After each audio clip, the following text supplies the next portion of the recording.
छत्तीसगढ़ में आजकल gangs of Raipur की मूवी की चर्चाएं बहुत तेजी से फैल रही है। Chhattisgarh movie gangs of Raipur, यह मूवी नशे पर आधारित बनी है जो रायपुर के लोगों को पसंद आ रही है। अधिकतर मूवी की शूटिंग रायपुर के आसपास की है। 28 नवंबर को यह मूवी रिलीज हुई और रिलीज होने के बाद गैंग्स ऑफ रायपुर लोगों को काफी पसंद आ रही है। इसी को लेकर आज न्यूज स्टेशन 81 की टीम गैंग्स ऑफ रायपुर की लीड हीरो और लीड हीरोइन से खास बातचीत करने पहुंची। हॉलीवुड में एक मूवी बना था और बॉलीवुड में एक मूवी बना और हॉलीवुड में मूवी बना। हॉलीवुड की मूवी का नाम अलग था। बॉलीवुड में जो मूवी बना वो गैंग्स ऑफ वासापुर बना, जो काफी सुपर डुपर हिट था। और अब जो हॉलीवुड में जो मूवी बना है वो गैंग्स ऑफ रायपुर बना है।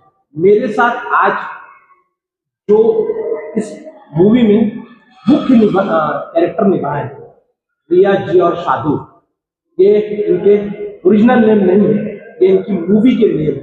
तो मैं आज इनसे आपको रूबरू कराऊंगा और रूबरू कराने के साथ साथ मैं ये इनसे पूछूंगा कि गैंग्स ऑफ रायपुर एक तो डिफरेंट नेम है और गैंग्स ऑफ रायपुर में आपने बना के क्या ऐसे संदेश देने की कोशिश किया। गैंग्स ऑफ रायपुर में आपको ये बताना चाहता हूँ कि 28 तारीख को मूवी रिलीज हो गई और काफी अच्छा इसका रिस्पॉन्स आ रहा है, क्योंकि जहां भी दर्शकों से बात किया गया है तो मूवी काफी अच्छी बनी है और मूवी में लोगों को काफी पसंद आया। क्योंकि वैसे भी छत्तीसगढ़ नशे के कगार पर जो डूबा हुआ था, तो उसको लेकर जब मूवी बनी तो मूवी पे काफी अच्छा रिस्पॉन्स मिल रहा है। मेरे साथ आज इस मूवी के जो लीड रोल है जो निभाए हैं वो रिया जी और साधु। तो मैं सबसे पहले साधु जी से बात करना चाहता हूँ। वेलकम सर, सबसे पहले आपको। नमस्कार सर, और आपका बहुत बहुत शुक्रिया हमें यहाँ पे आमंत्रित करने के लिए।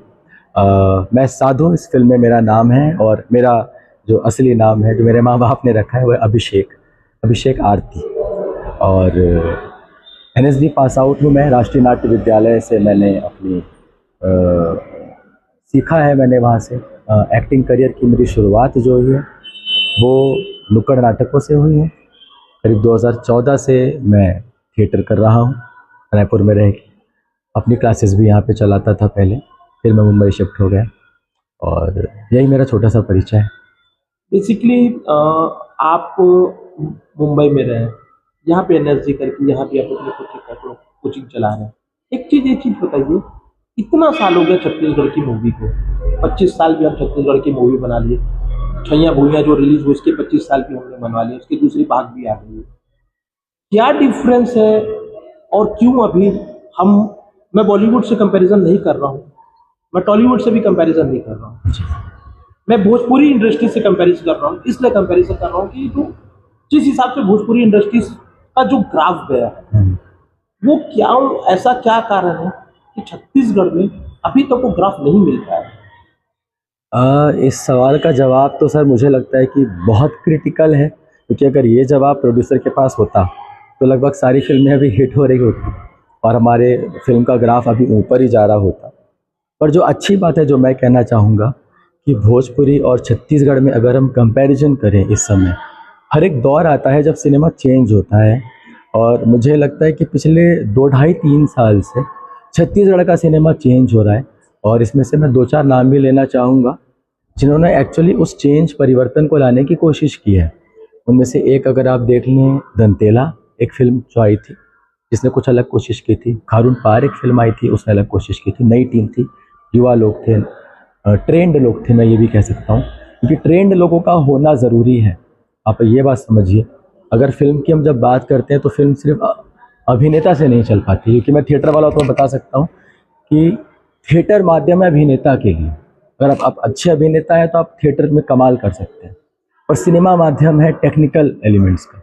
अगर आपका साउंड, आपकी वीडियोग्राफी, आपका BGM, आपके गाने, आपके डायलॉग्स, ये सब कुछ सिनेमा में अगर अच्छी क्वालिटी में पेश नहीं किया गया है तो फिर वो सिनेमा अच्छा नहीं बन सकता।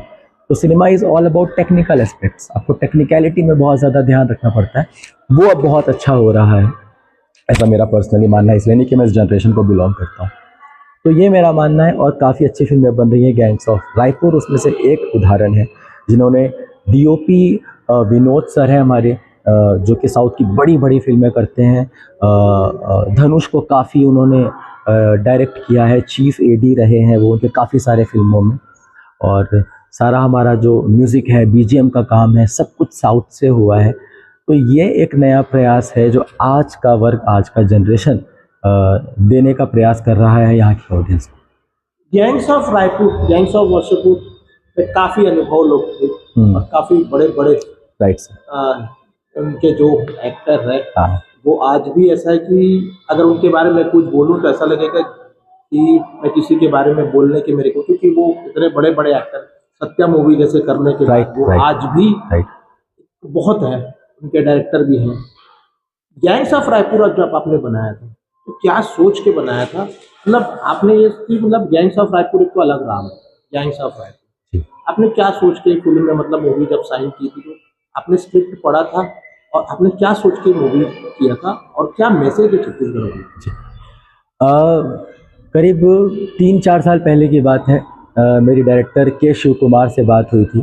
तब हम सिर्फ मित्र थे, एक दूसरे को जानते थे क्योंकि मैं थिएटर चलाता था तो उनको मेरे और वो एडवर्टीज़मेंट कंपनी चलाते थे, अभी भी चलाते हैं।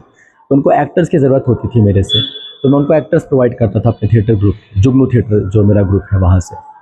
तो इस तरह से हमारी मुलाकात हुई, हमारी भेंट हुई। मेरी धर्मपत्नी सिग्मा उपाध्याय, क्योंकि वो भी MPSD और थिएटर बैकग्राउंड से हैं, काफ़ी सारे फिल्में उन्होंने भी की हैं। तो इस तरह से हमारी दोस्ती यारी उनके साथ हुई, शिव कुमार के साथ। तब उन्होंने मुझे कहानी सुनाई थी कि यार मैं ना नशे के ऊपर काम करना चाहता हूँ। नशे की गोली, 10 गोली जिसको हम बोलते हैं, जो बहुत फेमस है, 10 रुपये की शायद मिलती है, ऐसा कुछ है। और वो 10 गोली के ऊपर यार मैंने कहानी लिखी है। बाबा, मुझे बाबा के नाम से जानते हैं लोग यार। तो उन्होंने कहा था कि यार मैंने 10 गोली नाम लिखी है, बहुत फिल्में हैं, मैं नाम नहीं लेना चाहता इस समय, पर मैंने बहुत प्रोड्यूसर डायरेक्टर को सुनाई है कहानियाँ, पर कहीं बात नहीं बन रही है। तो उनका संघर्ष था पिछले 3-4 साल से, वो कोशिश कर रहे थे कि कहीं कुछ हो जाए।